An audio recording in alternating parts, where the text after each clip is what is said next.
All right, guys, we're live. You are on the Rick Ginn YouTube channel. And today we're all talking about making your first 100K in wholesaling. And I'm not going to do this in the normal manner we do it. I'm going to kind of give you the express version. For those super achievers out there that want to make a really quick 100K, I'm going to show you a couple key differences that you need to include in your wholesaling business. And we're going to go over that all today. So what I did is I put a link in the comments if you want to connect with me on a mastermind. And as soon as I get done here, I will go ahead and run you through it. So we're talking about making $100,000. I know a lot of you are going, oh my God, that's a lot of money. I'm actually here to tell you it's not nearly as much money as you think about it. And some of you, it could just be 2 or 3 deals away. That's it. The question is, could you do 2 or 3 deals and make 100 grand? Absolutely. But you're going to have to find some stuff a little bit more high profit margin. So I'm going to show you almost each and every way that you could easily generate 100K in your business.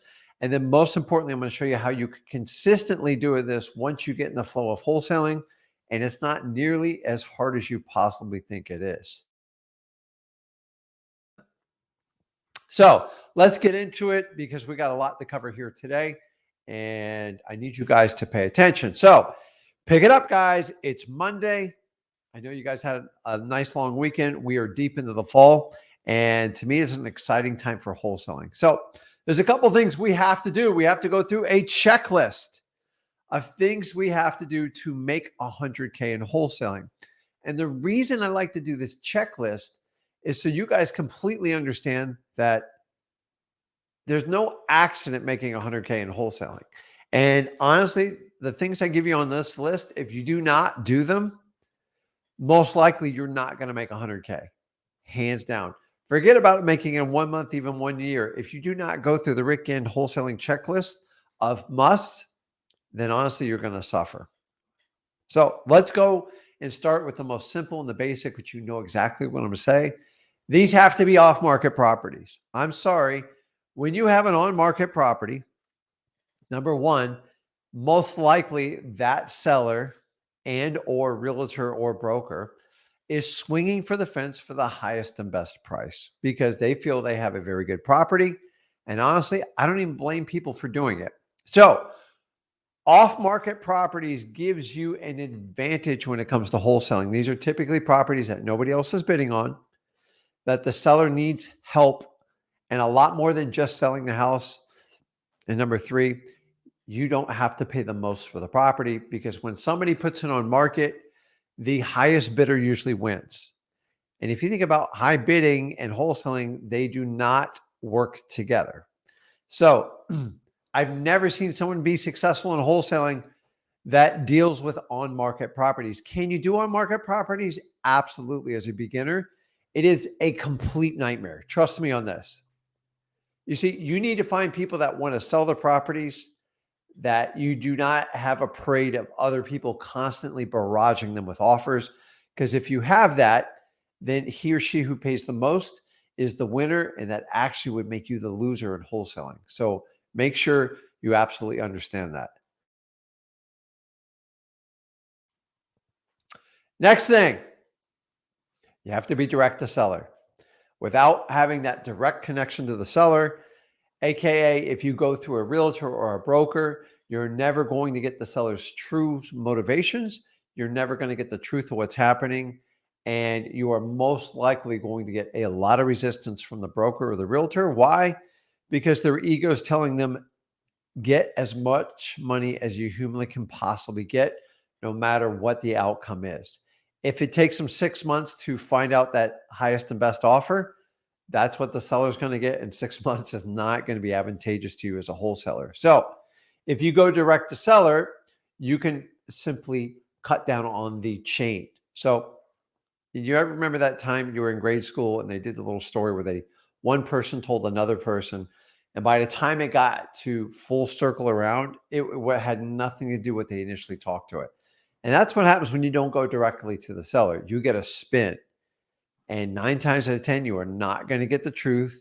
And if you don't get the truth, you are not going to get a good deal in wholesaling. Now, knowing that, Now you know you need to go direct to seller. Every now and then I've had a third party, either a property manager or maybe even a title company, but for the most part, when he or she connects and talks directly, it is a much faster, much more transparent transaction, and it usually gets done more effective, and you wind up actually getting a better deal. Go ahead and prove me wrong. Go ahead and go on MLS, get on with a realtor or broker, and go through your 3 to 6 month fight to get a slight discount off overvalued property that wants retail. How are you going to talk them down 40 and 50%? You're not going to do it. And that's why I don't even bother doing it. Have I done it before? Yes. But the amount of work required, the amount of experience required is not for the faint of heart. Especially if you're brand new and you're just starting out wholesaling, the last thing I want you to do is absolutely struggle in this area. So, direct to seller, guys, off market property, those are the sequential order. Now, number 3, you got to have a motivated seller or a motivated house, or in the absolute perfect world in wholesaling, you have a motivated seller, which means they want to sell. They're having difficulties. It might be financial, it might be stress, it might be emotional. They want certainty in life. And that way we exchange speed and convenience for them. Now, the house might be motivated, meaning the house has a ton of deferred maintenance. It is completely outdated and it needs a lot of work. And the average person's not only going to be able to get, they're not going to be able to get conventional financing, definitely FHA, maybe a regular conventional loan if they put down 30%. And what this does, guys, is if the house is motivated, I always stay with the seller because it's just a matter of time before the seller comes motivated. And then if you have a seller that really needs to sell the property and the house is motivated, these are 2 conditions that would make you a perfect wholesaling deal. So it stands to reason you're going to have at least one of the 2 of those conditions to actually get a very positive outcome from wholesaling. Guys, I don't get good deals unless the seller is motivated or the house is motivated. And if I get them both, it's usually one of the easiest wholesale transactions to do. Guys, we are not realtors. You've got to remind yourself every day, we don't act as realtors, because realtors look at properties and they convince people to list their properties. As wholesalers, we're looking to buy discounted properties so we can move them fast to our cash buyers. So it stands to believe they're in 2 separate worlds. That's why we want off market, direct to seller, and we want to deal with motivation. Seller or house, either way, I want motivation to make it work. So now that we know the basic requirements, let me give you what you need to hit the 100K number. You're going to need volume. And mostly this is going to focus if you're new. If you're new to the business 6 months or less, it's like taking a car from 0. How do you get to 100 miles an hour? You got to go to mile 1. Then you got to go to mile 2, which basically 100% doubling. Then you're going to go to 4, 8, 16, 32, 64. And before you know it, you're at 100. But so many of you guys try to get to 100 and think you can just jump driving 80, 90 miles an hour. You're going to have to build momentum. And it's painful in the beginning. I get it. I was there. I didn't have a lot of leads. I try to make every lead work, even leads that were really bad, because I didn't have a lot of leads. So how do you make up for this? You make it up with volume, tons of volume. I will show you in today's live stream how to get tons of volume. We are getting ready to jump on it. And last but not least, man, you're going to have to hustle and grind it out. I have never met a hustler, a wholesaler, AKA hustler, that didn't go through at least 2 full seasons of hustle. What do I mean season? Season 6 months. It means they grind it out. Whatever they had to do to get those deals done, they just got it done. It wasn't pretty. It was actually quite painful. And it forced them to take actions they normally wouldn't have taken. And once you can get through 2 seasons of hustle, you can really dial this business in. And I'll go on to say, if you can get 2 years into wholesaling, you write the rules on how much you want to work, what you want to focus on, and you can actually do whatever you want to do. I'm telling you guys, it's really, really important that you understand this part. Now, I'm going to do it in reverse order based on profitability. So some of you are looking like to hit 100K right off the bat. Some of you are just looking to get your first deal started. So don't look at the order in so much of importance, but I'm going to show you in a perfect world for 100K month or even 100K year for those of you just starting out on how you do it. Now, in the beginning, you've got to do wholesaling. And your biggest key to this is you got to have volume, because volume is going to make up for your inexperience. It's also going to teach you how to talk to your sellers. And more importantly, it's going to teach you how to qualify and build rapport with any seller. The only way you get good at it is you hear a ton of objections, you get success on deals, and the only way you can do it is volume. So if you only have 3 leads and you spend all your energy on those 3 leads, odds are you're going to get disappointed because you don't have enough volume. Now, do not replace volume with easy stuff. MLS listings, just basically going through Zillow Fizbos. You can do all that stuff, but that is not a replacement, because I can get you thousands and thousands of leads just on those 2 sources alone, but most likely they are not going to be the best leads in the world, because you know how I feel about on-market properties. They're a pain in the butt. It doesn't mean you can't do them. They're just a pain in the butt. So let's walk through. So now I gave you the checklist, the 2 things in your attitude you have to make it work. So number 1, I want you to understand this. I love probates. Why? All you got to do is 2 or 3 probates a year. Heck, I'll even challenge you to do 1 probate a year.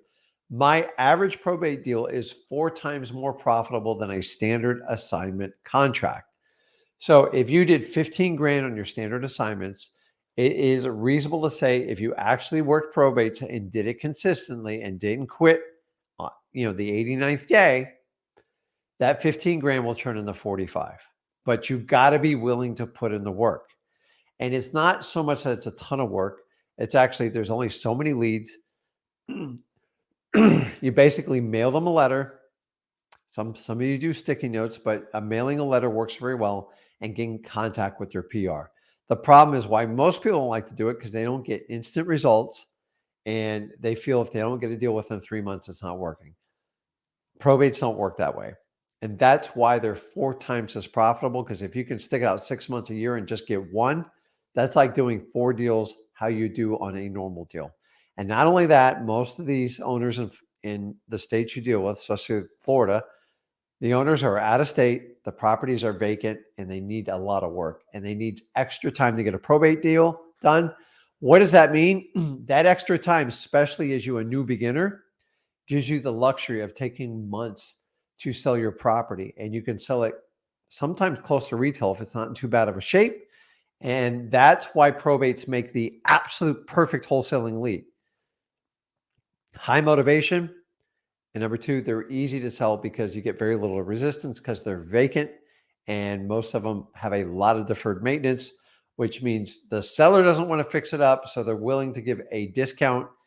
You just have to haggle that discount. The best thing you can do in probates is work out an amazing rapport conversation with them. So that being said, I would always push you to start with probates. Now, the second factor that is going to 10x your profitability in your deals is going to be wholesales. And a wholesale is basically when you take it's basically when you take a wholesale deal that's not in too bad a shape, that maybe is a desirable 322 in your area, and the house looks really good. Sometimes they even come furnished. It just might need a little bit of cleanup. It might need a pressure cleaner. It might need a paintbrush, maybe just a minor amount of flooring. Here's the key. How do we define a wholesale? A wholesale is basically when you take a wholesale deal that you got a really good deal on it. It needs minimal rehab. Here is the key distinguisher. Rick, what is the magic number? It's usually $10,000 or less, and less than 2 weeks worth of work. It can't be 20, because 20 is going to wind up being a month's worth of work, and it's going to screw up your numbers. So if you can keep that in mind, it's 10K or less. When it's 10K or less, that means you can turn it around. The whole key with wholesale is they are cherry-picked properties that can be churned fast. What's my definition of a wholesale?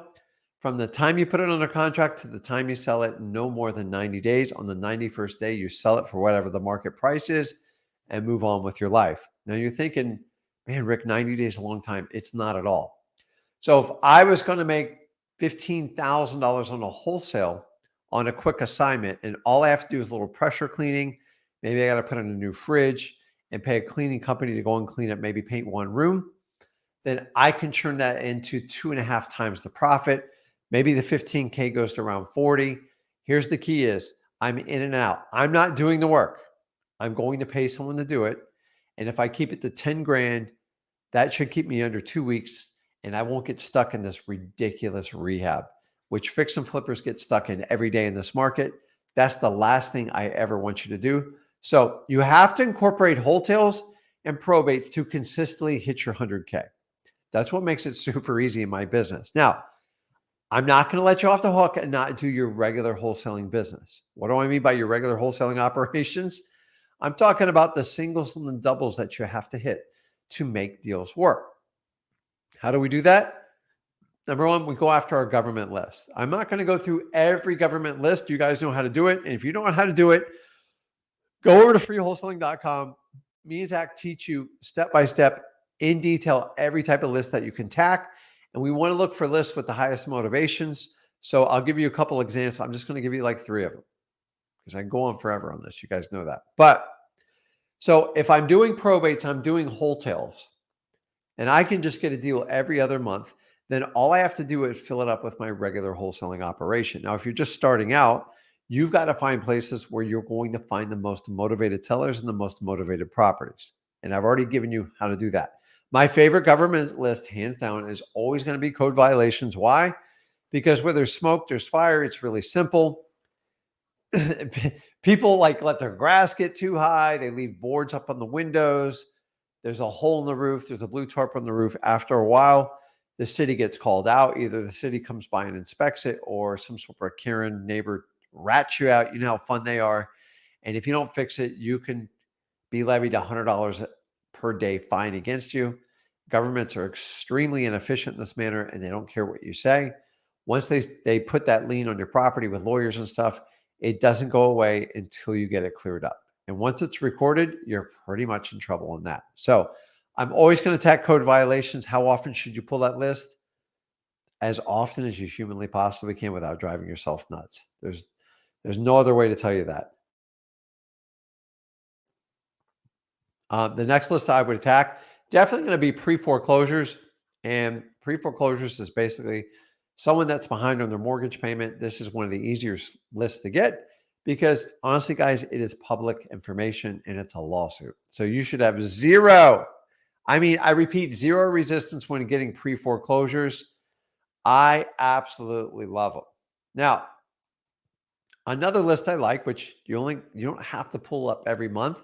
You can actually just pull this once a year because depending on when taxes come due in your town, when people don't pay their property taxes, the city needs that money to function for their police departments, their schools, their fire departments, all their government buildings. So if the homeowner can't afford to pay the taxes, they'll basically sell a tax certificate to raise money to get someone else to take their place in that, and they get paid an interest rate. Okay. So code violations, pre-foreclosures, and tax delinquencies are all super motivational ways to find the best wholesaling deals. Now, of the 3 I just mentioned, I would use those 3 specifically: tax delinquencies, pre-foreclosures, and code violations. And I would do reverse driving for dollars. And then this is nothing more than the technique of going out there and basically putting a note on the doors saying something like, hey, just got a quick question about your house. It's Rick. Put on my virtual phone number.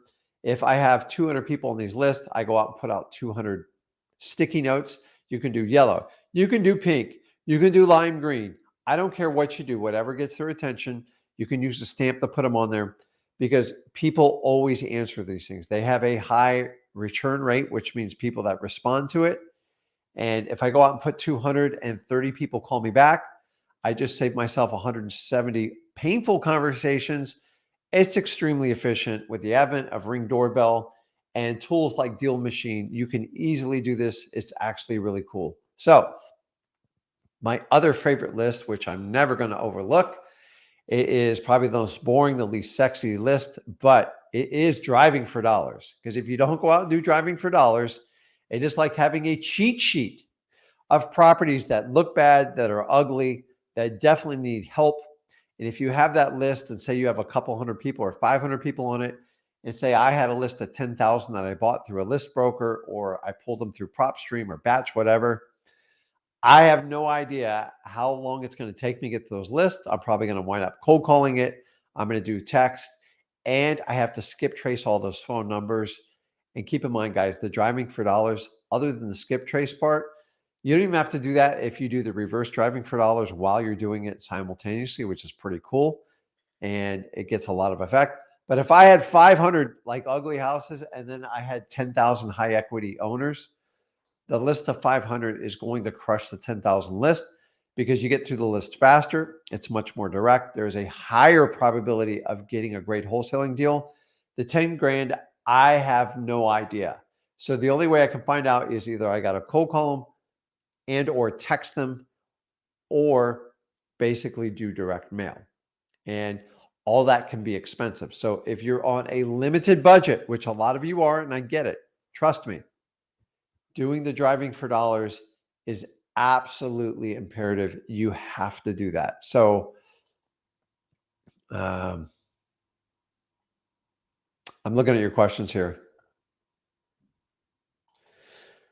I will answer these questions shortly. Let's finish everything up here. Now, it goes without saying, networking gets you a long ways in this business. Now, networking isn't just so you get to know everyone. Networking is the getting to know your potential business partners. Number one, who's the best cash buyers in your markets? If you don't know that, I know you're not working your cash buyers list. Number two, what are the hottest areas to buy at?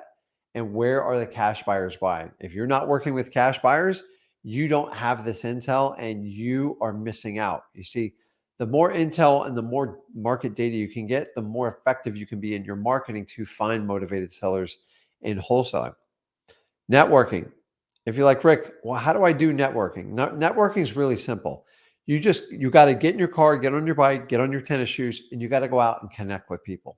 My favorite way, if you're brand new, one of the easiest ways to do is go to one of your local RIA meetings. This is just short for Real Estate Investors Association. Pay for a membership to get in there, 10 or 20 bucks, or pay for the year. It's like 150 bucks, 200 bucks. Don't buy any of their programs because they're just selling you. Sorry to tell you this. This is how they make money. The program director basically jobs to put butts in the seats, and then basically they have a very slick salesman come and speak to you guys, and from that they split the proceeds. So now that you know exactly what they're doing, the most valuable time you can get at these events is just before the event, and then right after, typically in the lobby or in the parking lot. Actually, some of my best deals have come from that. Now, what do? You network. You hand out business cards, electronic cards, whatever your mode of mission is. And you always talk to people from their interest levels. What can I do to help you out with your business? And do not be that person that walks in a networking event or a room and says, give me all your cash buyers, because you aren't looking for relationships. You just want to take. And if all you are is going to take from people, you can't offer a symbiotic relationship, and everyone's going to run from you. Whenever that person comes to any meeting and all they do is chase me down for cash buyers, I go to the opposite end of the room because I already know what their intentions are. They're just going to take, and they're never going to offer you anything. Guys, don't do business with people like that because they're showing you their true self. I would believe them as fast as possible. Okay. Now, one of my favorite ways of networking also is going out and meeting with all the realtors. And you can call them, but basically I like to attack realtors in two ways. How do I do it? Number one, I find realtors that will actually listen to wholesalers, basically cash buyers like us.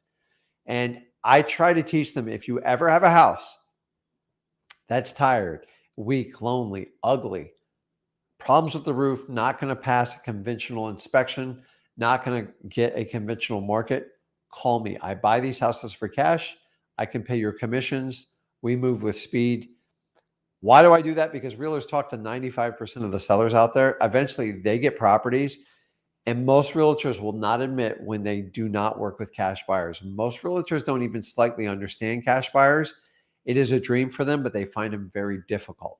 So if you have a robust cash buyers list, which you should do at this point, then you are already 3 steps ahead of the game. So help the realtor out because they don't want to put on MLS. They don't want to mess with the days on market, and they don't have the cash buyers to buy those properties. Those are my favorite. My second favorite way, if you want to work with a realtor on an expired listing, although sometimes expired listings, the sellers are just crazy. It's not even the realtor. They just did what the seller wanted. But eventually, all sellers break down at some point. They don't break down by calling them 6 months while their property is on the market. It's when they take it off the market and it expires that possibly they're open to talking to wholesalers like us to fix that problem. So just understanding that. And the other networking type is going to be JVs. This is short for joint venture. This is basically when you go out and talk to other wholesalers, sometimes talk to realtors. Where do I go? I go to my title companies. I look for property managers. I look for other wholesalers that are really good with motivated sellers, but have a crappy cash buyers list, or vice versa. Ones that have a great, robust cash buyers list. I have the motivated seller leads and contracts. And if I can find someone to complicate the stuff that I suck at, then I can actually make a very, very awesome living doing wholesaling. And that's what when I started wholesaling, I primarily focused on motivated sellers. I used JVs for my dispo because I didn't want to take the time to do JVs. Eventually, somebody taught me JVs. And basically after my first year and a half, I didn't do a lot of JVs after that, but it worked out well. My first, I think 35, 36 deals were JVs. That's how much I valued doing it. So don't overlook JVs, guys. Just make sure when you do a JV, you either have a joint venture agreement in full, and or if you find the cash buyer for that deal, which is how a lot of you guys do your JV deals, make sure you write the assignment agreement and make sure your fee is spelled out in that assignment of contract and you follow it to a T. When you don't use your assignment of contract, you're running a huge risk of not being paid in the JV deal, and that's no good. Once you have that assignment of contract and or a JV agreement, make sure you get over to the title company so your interest is always protected, and follow up and find out when the exact closing date is. It's important you do all this. Now, with that being said, guys, either you can make 100K the quick way, which I have done it and I've seen people do it over and over. Yes, even do it as a beginner, but I'd rather you acquire the skill sets to make your first 100 grand. I don't care how long it takes you to get there, because I find once wholesalers make 100 grand, it's really easy to make 2, 3, 4, 500, 600,000 quickly. Why? Because all they have to do is scale their operations. A lot of them just add direct mail. Some of them find other employees, which they can basically do delegation with.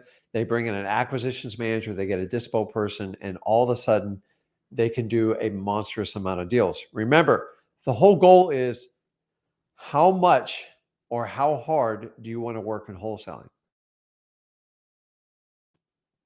The reality is you're going to do the work.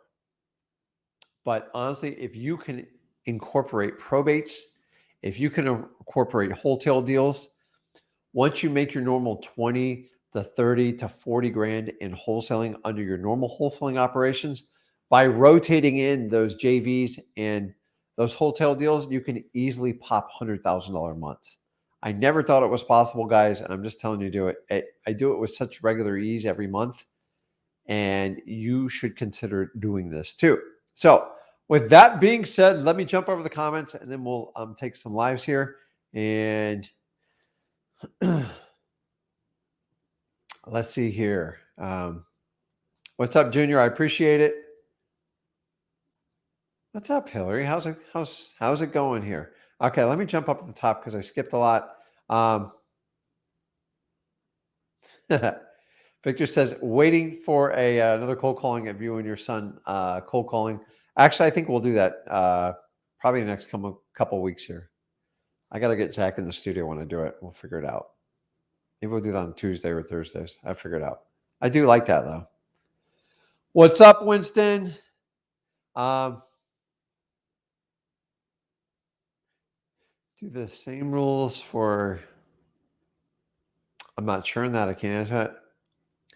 Smokey, if you can't sign into freewholesaling.com, well, there's a. Let me give you the spelling to do it. First of all, where is it? It's right there, freewholesaling.com. You were missing an E in there. And if you still can't get into it, then go into an incognito screen or clear your cookies or your caches and or both. I'm not a computer expert. So we get that complaint a lot more than you think we do. So I want you to understand this, guys. For you to be successful and get to the 100K in wholesaling, I will tell you this. You are going to have to lose your ego. I tell you this over and over. If you don't know what your ego is, it is your self-image of what you think you are. And it's very selfish. It's very, very prideful, and it never wants to be wrong. And you're always trying to one-up somebody. And if you let your ego run everything you do, you're not going to make it. Because the only way to learn and receive information is you got to bury your ego. Because if you're constantly judging everything, if it's right or wrong, you have zero shot to grow as a woman, as a man, as a father, as a mother, as an aunt, as an uncle, whatever it is. I'm telling you, you've got to lose your ego. And really, really, really important, you're going to have to lose your excuses. So many of you, I'm not calling names out, but you hop on here and you tell me what your excuse is why you can't do wholesaling.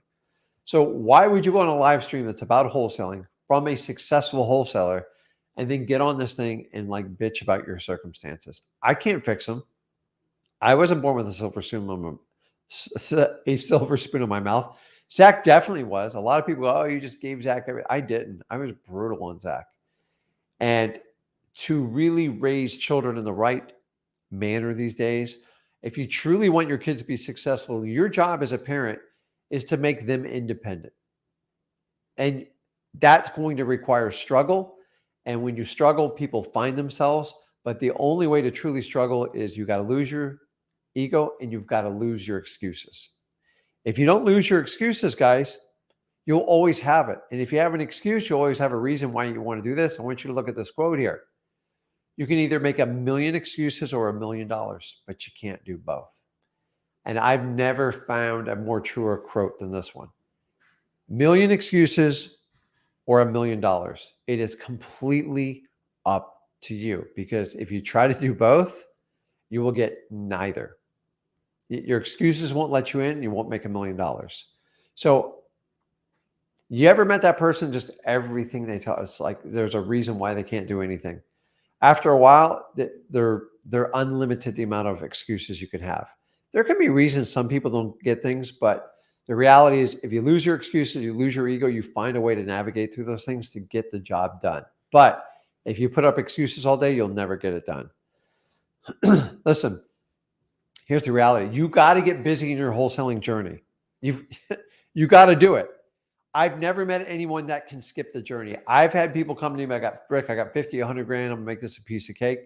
And you know what? I'm more concerned with those people than the person that starts out broke with me. Why? Because they think the money's going to buy their way in. Now you earn that money by being hopefully smarter in another business or another asset class. And the reality, if your parents gave you that money or it's like trust fund money, most likely you're going to get killed. Because if it was that easy, everybody could buy their way in the wholesaling and the rest would be already done. But that's not the truth. Listen, at the end of the day, winners win and losers lose. I know it's a hard statement. I know some snowflakes are going to freak out when they see this. But listen, if you're a loser and that's all you focus on, that's all you do, you're just constantly going to lose. And if you are swinging your bat hard as you can to be a winner, you're taking the steps, you're doing the action, you're losing all your excuses, and you lose your ego, it is hard to wind up in the loser's bracket. So guys, winners win, losers lose. Decide which camp you want to do. They're both hard. Like they are both brutally hard. And some people think one's so much easier than the others. The only difference is the winners are in control. Okay. Losers wait till it gets so painful before they actually take any action. By the time they get to that point, they're so far behind that they get overwhelmed and they procrastinate and they never make it happen. And that's where all the excuses from. So choose which camp you want to be in. Listen, the reality is you can be a healthy, fit person or you can be a fat and out of shape person. They're both hard. But guess which one's harder in the end? If you never take care of your body and you eat whatever you want and you just let it go, you are going to have the ultimate pain in the end, because for you to get your health back, you're going to have to do extreme measures and it's going to be really hard. So why not just do the daily manageable tasks to consistently do your marketing, contact sellers, and keep all your lists going to get your 100 grand. I'm telling you, 100 grand is like the bare minimum in wholesaling. Because if you can make 100 grand, you can make $1 million with your eyes shut. But you just got to get those first few deals done. And you're no different than me. When I started out, I was like, how the hell am I ever going to get this done? I just got rid of my excuses. I lost my ego and I wound up getting it done. So,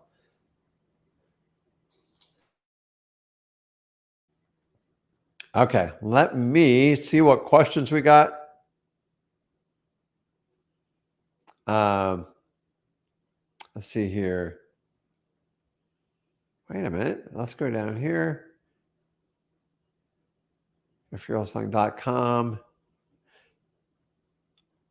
Okay, awesome. So what we're going to do is we are going to, if you have a question, put it in the comments, introduce yourselves, let me know where you're from. And guys, as usual, please, if you are watching this, please make sure you smash that like button. Please make sure you smash the like button. And people are always asking, Rick, how can I repay you? The biggest compliment you can give to me is hit that subscribe button, because I will give you never seen before videos. I don't do on Flip with Rick. I don't do on my son's channel. So you got to be subscribed to this channel. So guys, smash the like button and make sure you hit subscribe, and let's jump into it. So let me check the messages here. Da,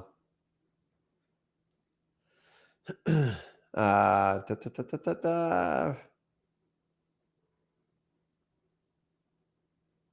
Okay, so let's jump into it. So if you have a question, just ask it in the comments. Feel free to introduce yourself. We talk about wholesaling here. Please don't go sidebar me on like stupid stuff, because that's the only way I'm going to kick you out. So we have to respect each other, not spam like stupid services. So I've had a lot of that lately, and I try to protect you guys against it. So let's take them in order here. What's up, Chris? How you doing, man? I'm good, man. How are you? Good. I saw your message there. So tell me what's going on. Yeah, so deal closed on Friday, which was great. Okay. And yeah, I was asking my attorney about like why stuff may be taking long to close, and like you said, like old house, he owed some taxes, and then I think the other attorney, the seller's attorney, was just being slow. But it was like a month, so. Yeah. So let me tell everybody is, so Chris had a challenge where he had a good deal. He had all the paperwork done, but he's like, dude, it's taking forever to close. And so Chris is on his journey. And what I told him is you just have to figure out, is this stuff you can control or are you being manipulated? So he had to find out in his market how long the average deal took to close. I believe you were in a attorney state, right? Mm-hmm. New York. And then basically it was just an attorney dragging his feet. Guys, what you and me try to get done in a day, an attorney would expect a minimum of 30 days.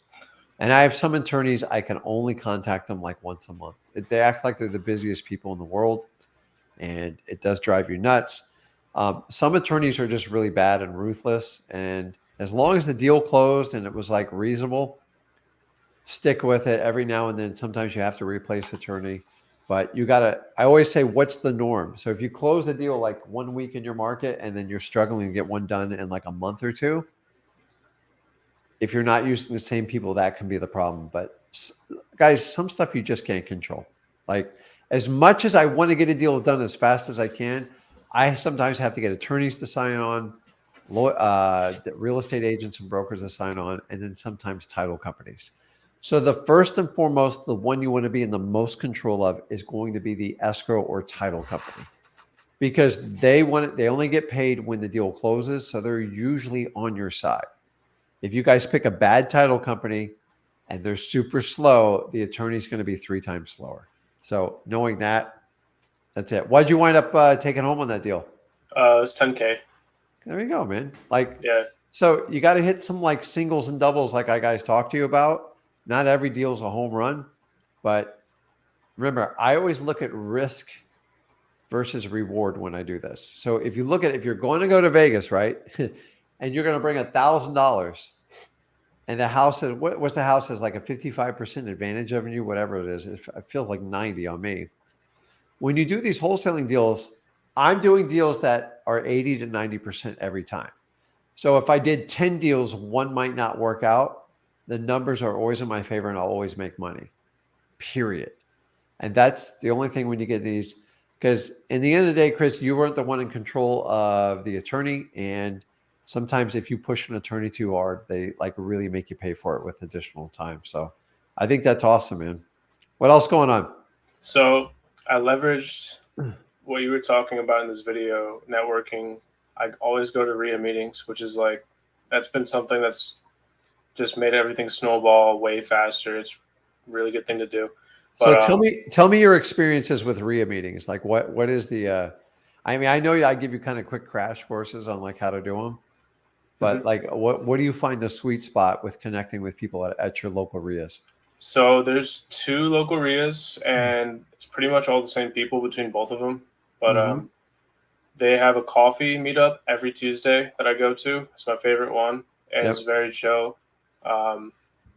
So much advice, like so much selflessness from everybody that's experienced there, especially if you are like keep coming back and like show them that you're actually working hard.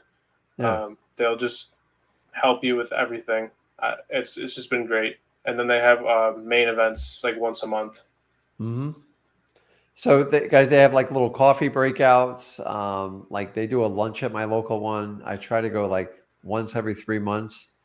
And number one, I like to always get a feel of like what local investors are doing. So what my favorite thing about it is if you know all real estate is local, especially wholesaling, these events will help you confirm or like deny numbers.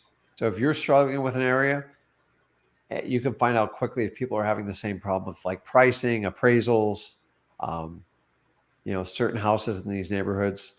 Like we found a neighborhood is basically around 7 years old, and they had these old copper pipes, and the copper pipes are narrowing and narrowing because they get filled. Well, a repair in one of these little homes is like $80,000. So whenever you get one run down and the water's not working, I already know it's not a good wholesale deal. And the only way I found that out was through my local RIA. So it's going to help you find problems. And then once you know it's a problem in that development, you can have someone come in and just test and like inspect the pipes. But like some of them, like there's 2 houses I had to get out of contract recently. It just, the repairs almost exceed the value of the house because the whole house is covered in concrete in the pad. And we'd have to rip up the entire kitchen. It's just not worth it with the mortgage that was on the property. So I like RIAs, guys. And honestly, some of like my best friends in real estate, especially wholesaling, I met at these RIAs when I was starting my journey, and we all kind of like, we helped each other out. Like if someone needed a buyer, so it was a natural way to do JVs. And that's why I always talked about JVs are really, really good. So I've done driving for dollars, reverse driving for dollars with all these people. Great tips. And I always tell you guys, listen, I'm not trying to tear the RIAs up, but I used to run one for 7 years. The creator of it, their job's to put butts in the seats and get people excited. And then they find other speakers. The speakers usually split it with them. That's the whole coaching philosophy. You guys know how I feel about that. I think it's just ridiculous when you just sell packages left and right. So long as you understand it going into that, you can do some like pretty cool stuff. So I still love RIAs because I know everyone's there for wholesaling, and There's always somebody that can help me do something. And guys, please don't walk in these meetings. Have you found the person that's like, give me all your cash buyers, Chris? Give me all your cash buyers now. I mean, there's a couple of people that come in and they're just like, they show up once and they're like, oh, I'm trying to get into like whatever, and then I never see them again. Yeah, watch them over time because everybody starts to avoid them like the plague. And like, I need your cash buyers. I need your cash buyers. I need this. I need that. It's just like, so remember, if you don't try to help people when you go to these meetings, they are definitely not going to help you. So if you think it's just one-sided, you're never going to get very far. So you got to keep that in mind. So, okay. So you got some other deals you're working on?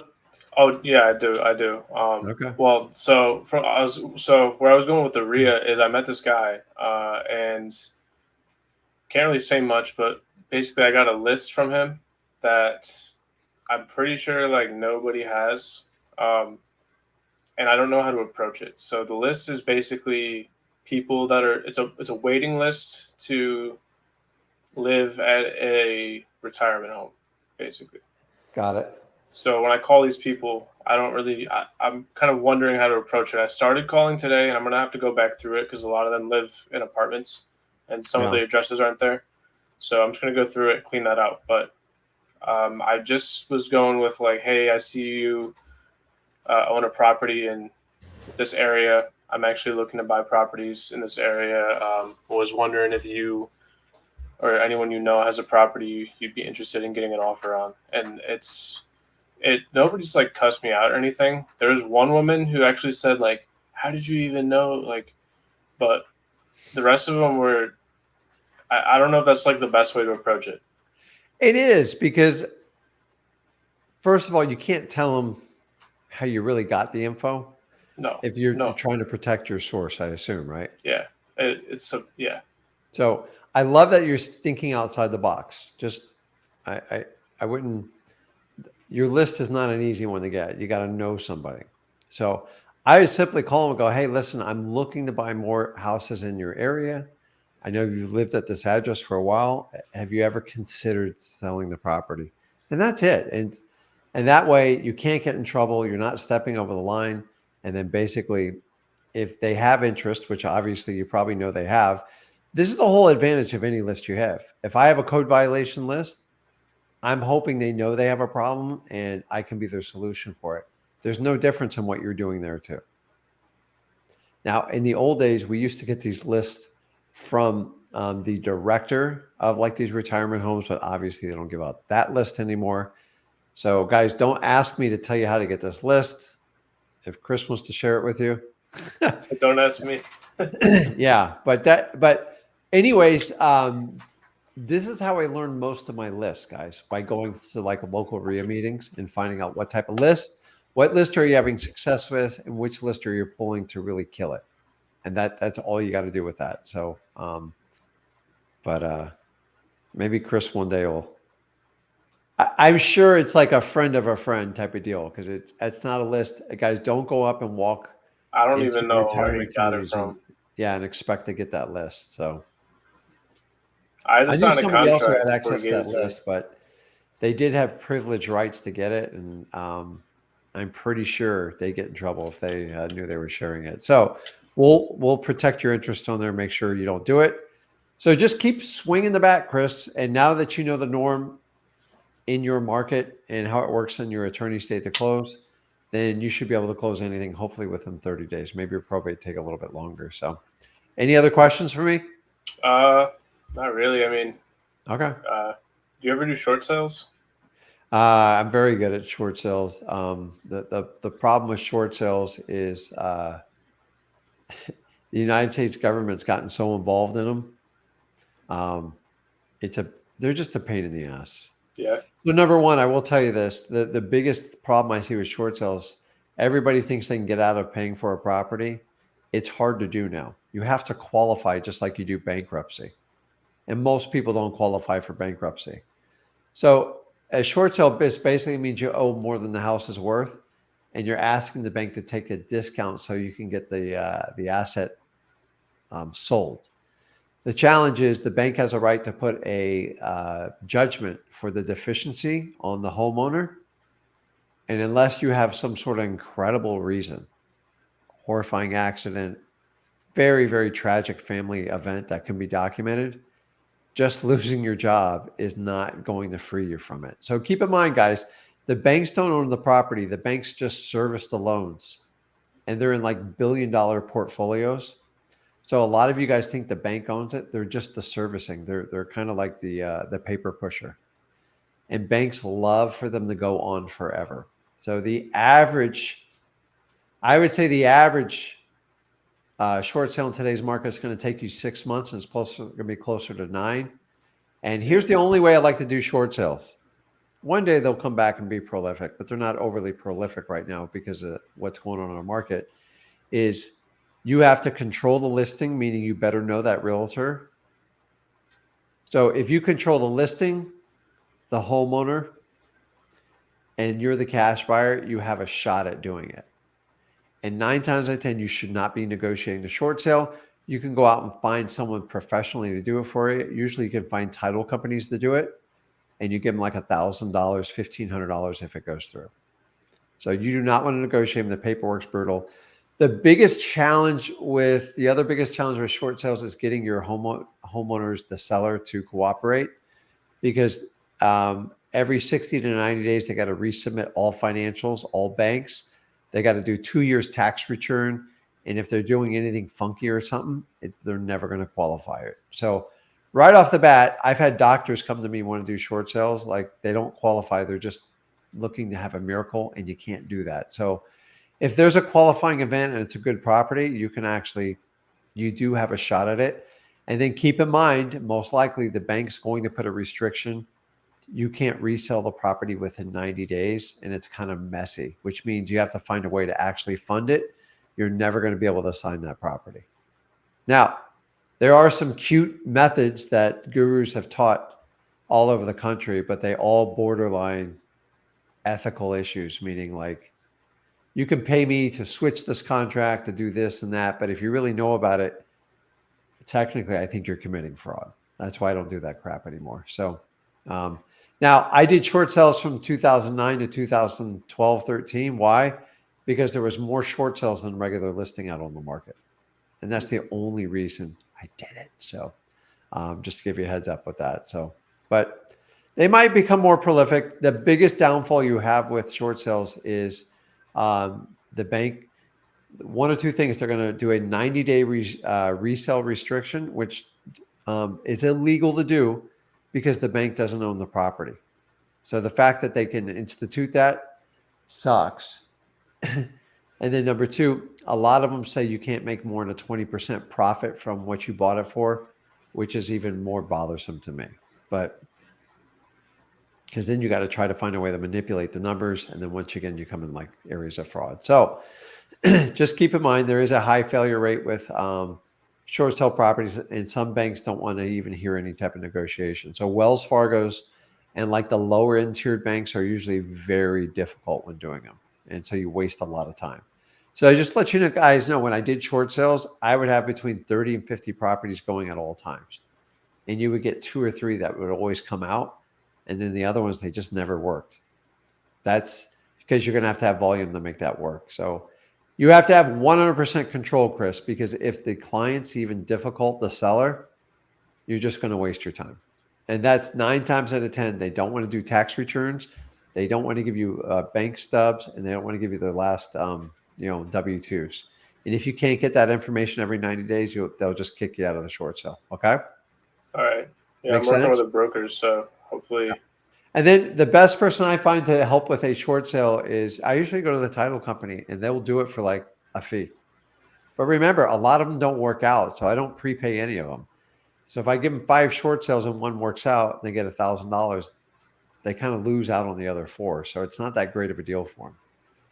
And then be careful. There's some professional negotiators. I used to get any short sale negotiated between $1,000 and $1,500, and then I got people coming back with $10,000 and $15,000 bills. Just make sure you know what you're getting into if you hire someone to do your short sales. And by the way, some law firms actually handle the short sales, but they usually charge you in advance up front. Sometimes it's worth it, but I would never, ever pay that up front. So, okay, Chris. Awesome job. Keep it going, man. Thank you, Rick. I Okay. appreciate it. See you. Okay. Dimitri, you there? Yeah, what's up, Rick? What's going on, man? Nothing much. So, we've been. I think I've spoken to you before in the past. I'm in the Oregon market. Okay. And I started back around 8 months ago. Me and my partner, we closed around 3 deals since then, which is pretty Got it. good. Just under 60K. We have an assignment fees. Okay. So basically, we're just looking at how we should spend the money, how we can scale up. The past 2 months, we closed our third deal in August, end of August. The past 2 months, we've been trying to scale up, and it's just kind of been a headache. Well, tell me what you're doing. So we hired a virtual or a cold caller.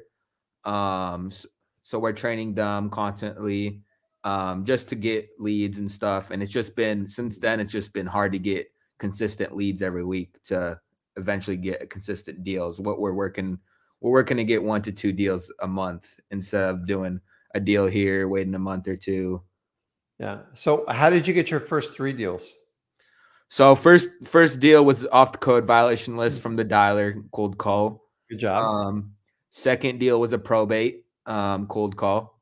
Awesome. And then the third deal this is the longest deal to close, but it's obviously the big fee. It was the very first call one of us made. It was off the water shut off. And then that took around 6 months to close till we got a contract, and then we negotiated, got under contract and closed. And that took around 6 months. And that was the last deal to close. I got it. And which market are you in again? Oregon. That's impressive to do that in Oregon. Like just you got a strange market over there. Yeah. But yeah, like sure. you're there. So here's Yeah. my rule for everyone. I say once you can hit 5 deals, you've already proven you can do the business. Mhm. Now you got to find a way to scale up your operations to get as many deals as you can. Exactly. So you're very good at cold calling. So as long as you can manage a cold caller and manage the KPIs and keep an eye on someone and delegate that, that is an excellent way to get going. Yeah. Now, if you have some other discretionary funds and you're very comfortable with the 3 deals you've done, I prefer you have 5. I would like to see you get in direct mail. I'm completely biased because direct mail makes it does take stress off. Now you start getting inbound leads, and when you have inbound leads, you usually get a little bit more motivation, and it's much more friendly. Exactly. Cold calling is a lot harder. It's faster Yeah. and it's more price efficient. But like once you have some money, take some money towards cold calling not cold calling, I'm sorry, direct mail, and add that because you're going to get a 4 to 5 times return. So if you spent $2,500 a month on direct mail, you can expect to get 4 to 5 times that. So 2,500, you can easily turn into 10 grand. And so many people look at like direct mail, like, oh my God, it's going to cost me. I'm like, I look at completely different. It's a complete investment in my company. Yeah. I do a lot.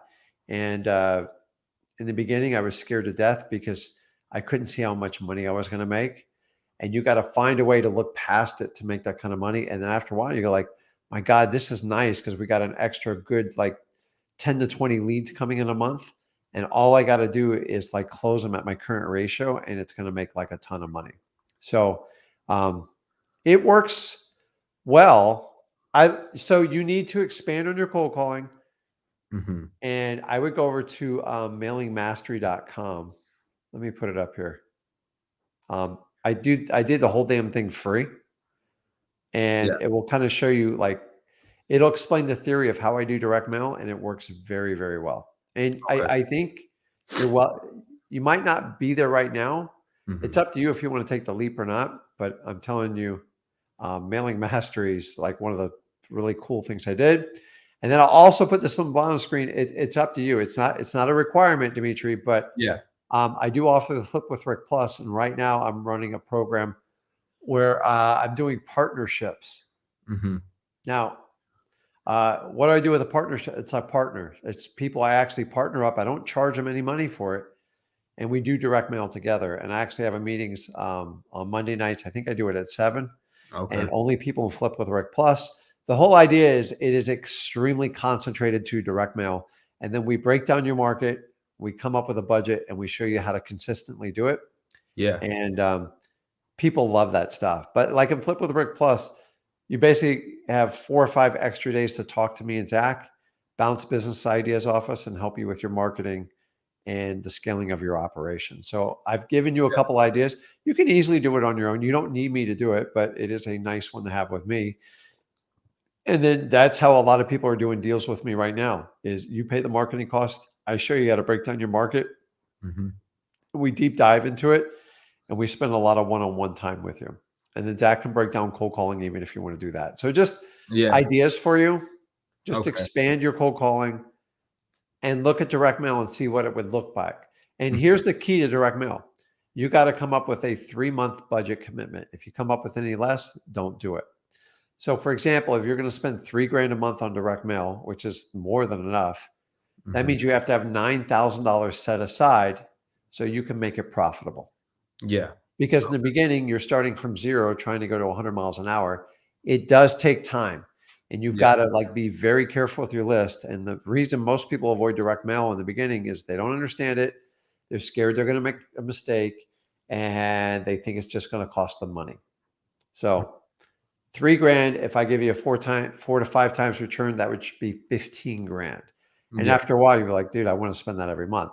I let you guys come up with your budget, but these are all ideas for you because you're just about there. Like I tell people, once you get the 5 deals, now you just got to find a way to scale your operations. You're going to have to put some money back into the business, but that money you put back in the business avoids you from constantly manually pulling every list, fighting with all these government lists. I still do them. Government lists got me to my first 30 deals, guys. But like once I found out how direct mail worked and cold calling and all this other stuff, it was great because I had all these cylinders going on. So I think you're well on the path. Dude, the faster you go, the better off like you're going to do it as long as you do the work with it. So yeah, we're just trying to get to that consistent 1 to 2 instead of waiting a month or 2 here and then getting that.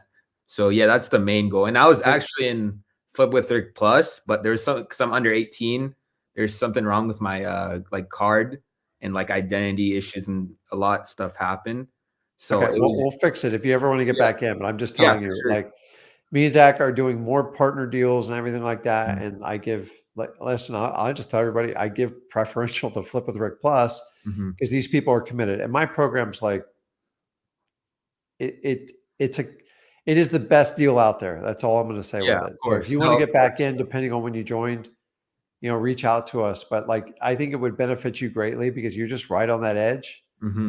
And you can decide to stick to doing like 1 deal a month, or you can ramp it up to 5. But you're going to need a little bit of help along the way. And I offer partnerships within where we both make money together. Because if I don't think you can do it, I won't even take you as a partner. And like I'm very, very critical with people. But either way, man, like just find a way to just get a little bit over that edge. And I think you'll be very happy with it because the difference between making $10,000 a month and 30 is very, very minor. It's like tiny little things. You just got to get better volume. And then now you can start paying money because now you know how to close deals. Once you know how to close deals, then you start investing in yourself. And then it just goes crazy with it. Yeah, of course. Yeah. How do you want me to reach out? Because definitely want to get back in. So I think send a email to support@flipwithrick and put your name in the top part and tell me when you got in and out. And I'll go back and look because we've had some changes in there. I just got to make sure it's fair to everybody else. So take a look at it. And then keep in mind, guys, we do 2 free live events a year, like that alone, because we take 2 full days. We do 16 hours. Plus we do another 4 hours of networking. That's 20 freaking hours. And we now have you have the availability not only to DM us through Flip with Rick Plus, but you also have the ability to do extended live streams with us for 5 days a week now. I can't make that. I'm dead serious about what I do in the business. So send that email support@flipwithrick and just let me know what dates you're in. And then kind of just give me a synopsis of the issues and we'll see what we can do. Okay. But you're there, man. You're the perfect person for it. You don't have to spend $10,000 to get these programs up and running, guys. I'm just telling you, just have someone that has a vested interest in you And that's why I like to work with the whole Flip with Rick Plus thing. So Okay. Support at flipwithrick.com. yes, Okay. yes, Sounds good. got it. All right. All right. Thank you so much. Okay, Yeah. I'll look out for it, man. All right. Sounds good. Thank you. Okay, see you. Avish, you there? Hey Rick, yes, I'm here. What's going on, man? Hey, yeah, I just had a few questions about that free SMS method. I With see Google like Voice, right? yeah, like Google Voice, and I use my personal number as well, but when I like do like the skip tracing, I get like 7 numbers for each owner. And I was just wondering, do I message like all of those numbers or do I just do like the first 3? Usually you do the first 3. That's going to be the best way to do it. Okay, okay. It And then just what was that? no, go ahead. And then my other question was about the virtual. I said if I'm texting virtual and already sent 5 messages with the Google Voice number, should I still include that I'm like their neighbor when using my personal number, like Zach said? Yeah, just do it however Zach does. I don't know the exact details because Zach handles that. I believe it's somewhere between 5 and 15 numbers you can do without being red flagged. Yeah. But just do what Zach teaches. I mean, it's if you're going to go the free method, you got to follow the rules with it. So it'll Yeah. work. Okay. And about the title company, when I submit my first contract to like the title company, you said there was like in the free wholesaling course, you said there was like a lot of fees associated with starting. With the title company, Yeah, with the title company. yeah, they're going to have fees depending on what state you're in. Okay. It's your job to get a list of those fees so you know what you're honestly paying and what you can negotiate. A lot of that stuff is highly negotiable.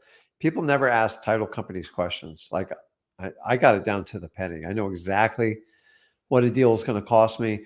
And one part of it is going to be government fees, which Yeah. the title company has nothing to do with. That's what's going to be paid.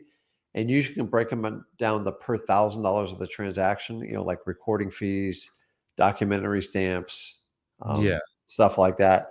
And then you're going to have title fees, and they're going to charge you a settlement fee.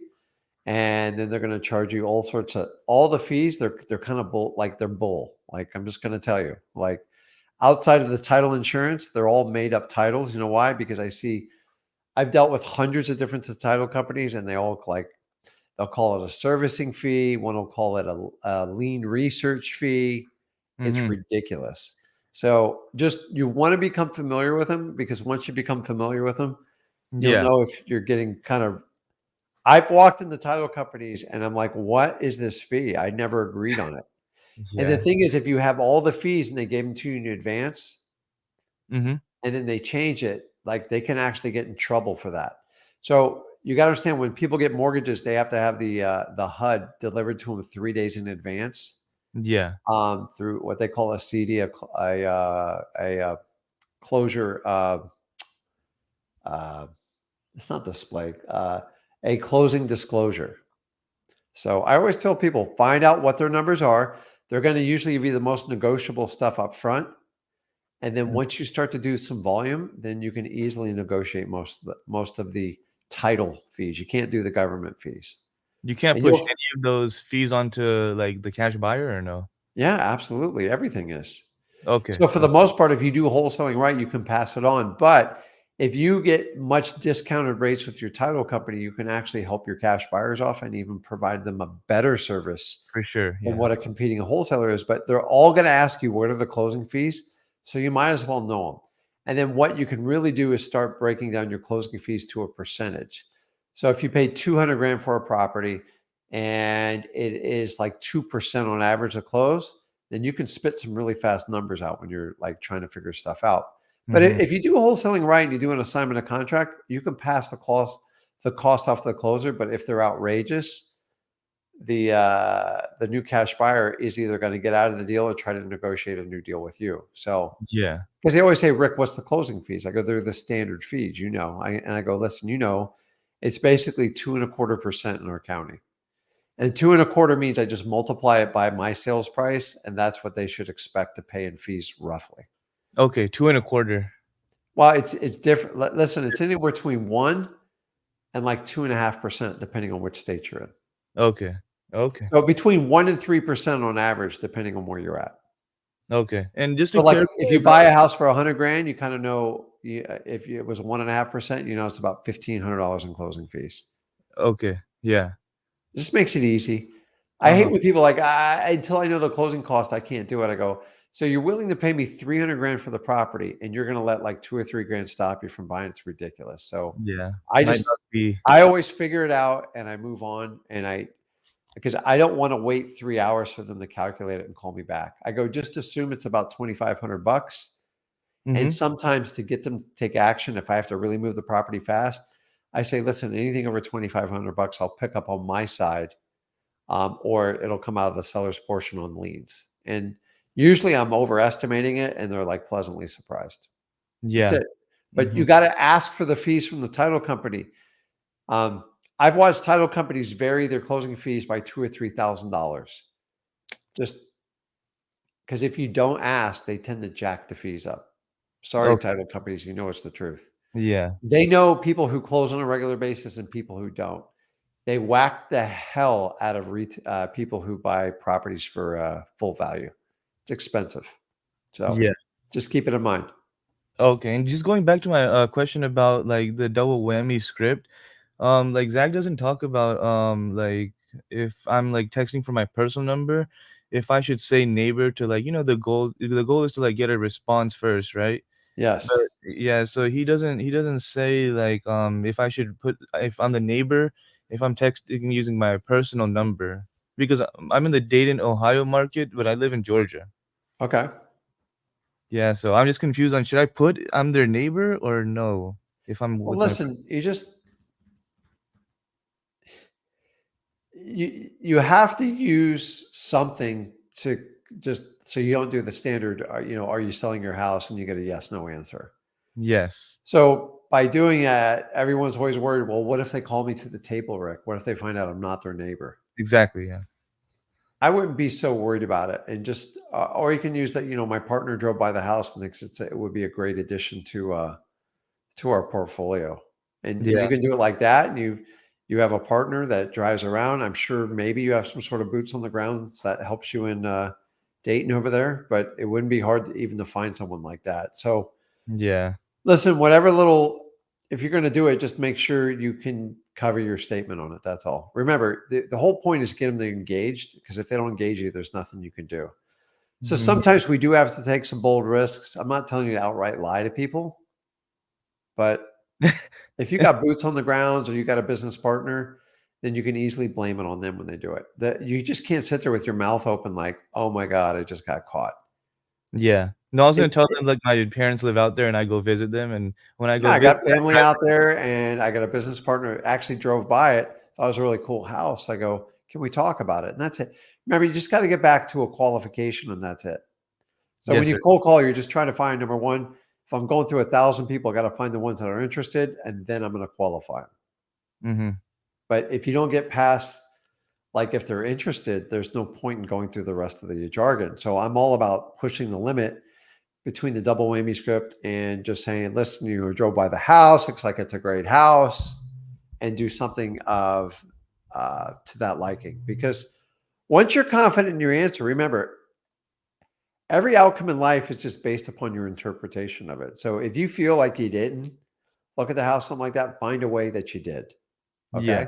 Do you know, to this date, even when I have to look at stuff that's got like a lockbox on it with like a realtor, which is very rare, by the way, usually their off market deals is, I always ask the realtor what the code is, because 9 times out of 10, I never look at the house and I write the offer. Do you know, if you don't ask them for the code, they feel like you've ripped them off. They want everybody to look at the house. So I even, not that I lie about it, I just say, listen, just give me the code. Eventually I will look at it, but for now I'm not. I want to Yeah. find out if we can actually work on a deal. Make Yeah. sense? Yeah, makes sense. Yes. Okay. Okay, guy, get to work. Thanks, man. Okay, later. Okay, let me go back and answer some questions here. Um,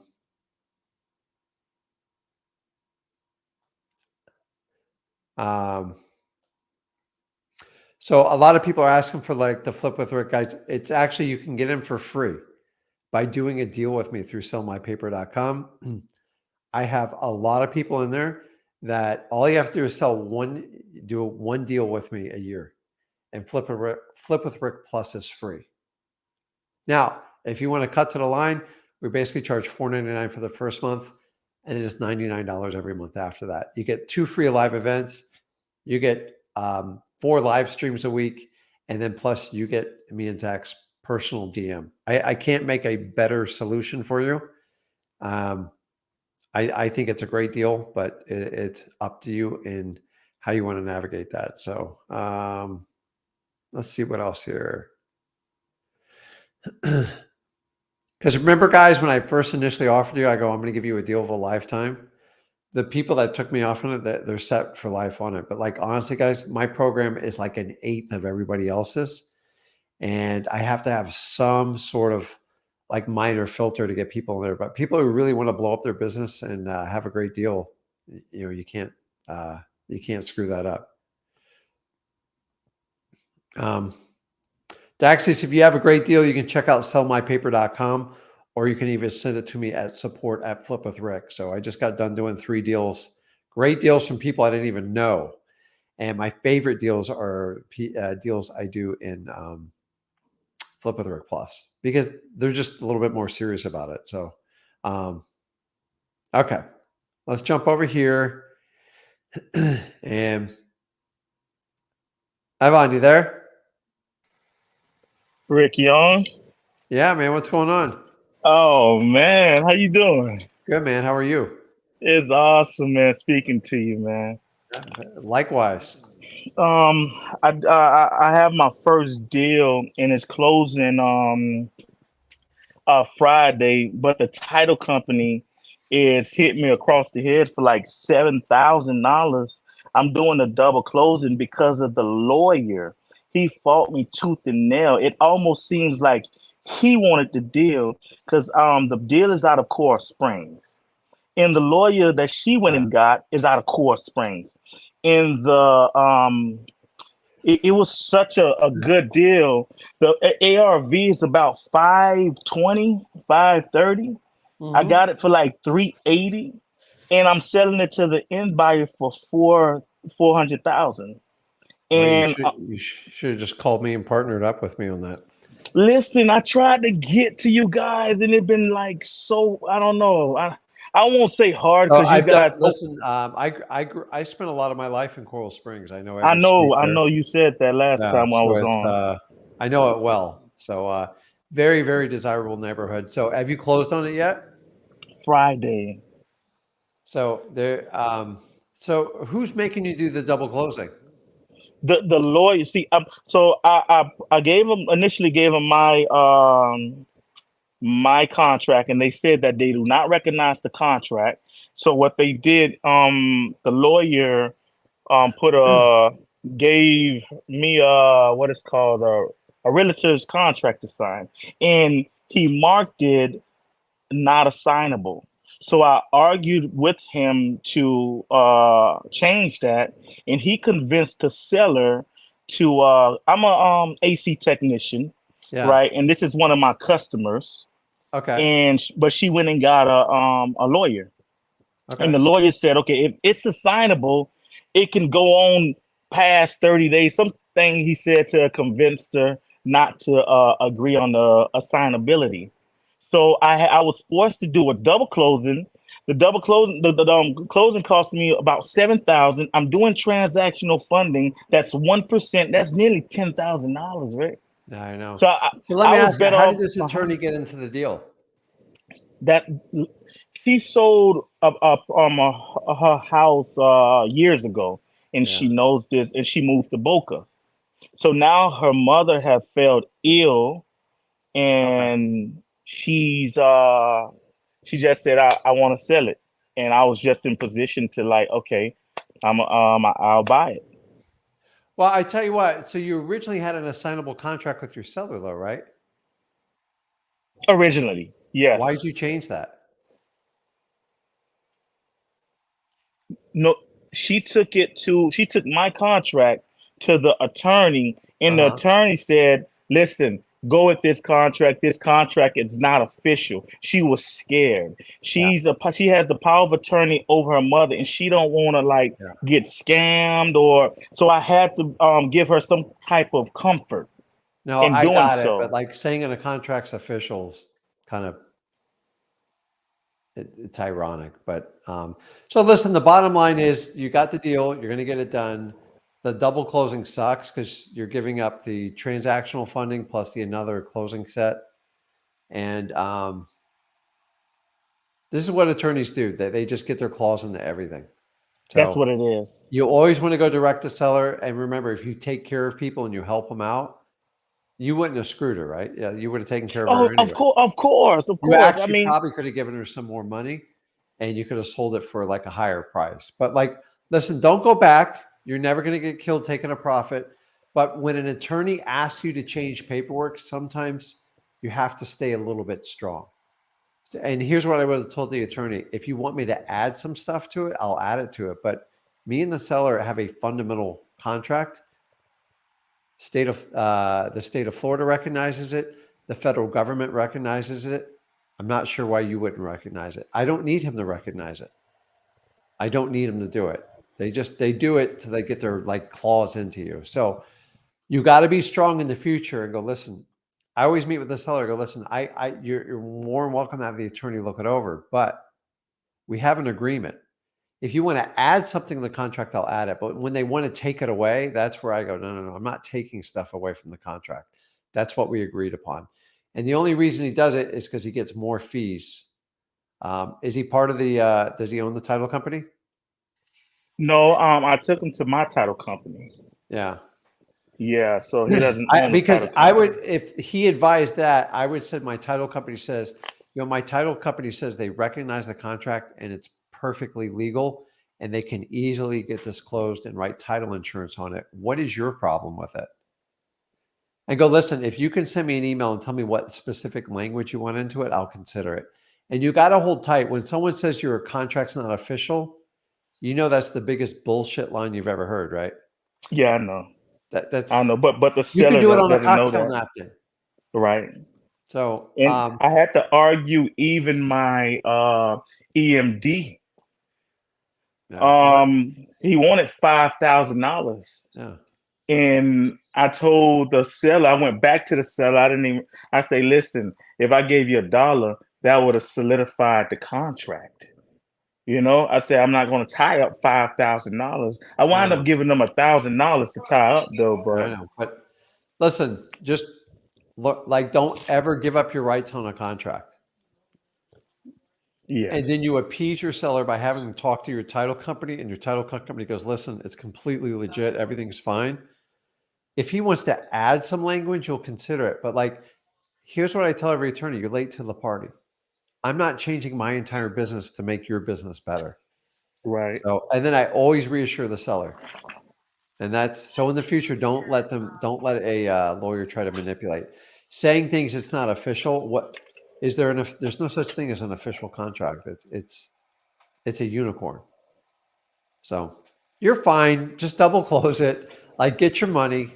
And now once you have a signed contract, you never give something away unless you get something major in return. Right. So like, I would have re-signed that contract if someone was going to give me a reduction in fees or giving me some sort of additional benefit. That's it. And the lawyer will never give you anything for free, so you shouldn't give him anything for free. I can go back and negotiate it, but it's Friday's closing. Now. It's going to be tough now. Her AC was down yesterday, so my technician went out there to fix her AC. So there you go, man. Listen, but you're doing a good job. Just don't let a lawyer try to lawyers do not, guys. You got to stop letting lawyers scare you, especially when they're late to the party. So if you're proactive and you have a contract, you have rights. As long as you take care of your seller and they're very happy with the agreement you have, the lawyer's job is not to change the agreement. Their job is to change the agreement that is so one-sided for their seller that it screws you over. And that's why I never, ever switch the contract unless I'm required by law. So unless you show me a statute, and I don't want to fight with a lawyer, but Like, tell me specifically what you non-assignable contracts. It's a joke. People are so Yeah, stupid. my issue was when I comped it, it was close to five. It was close to 5,000, and a realtor comped it and it was like 530. Yeah.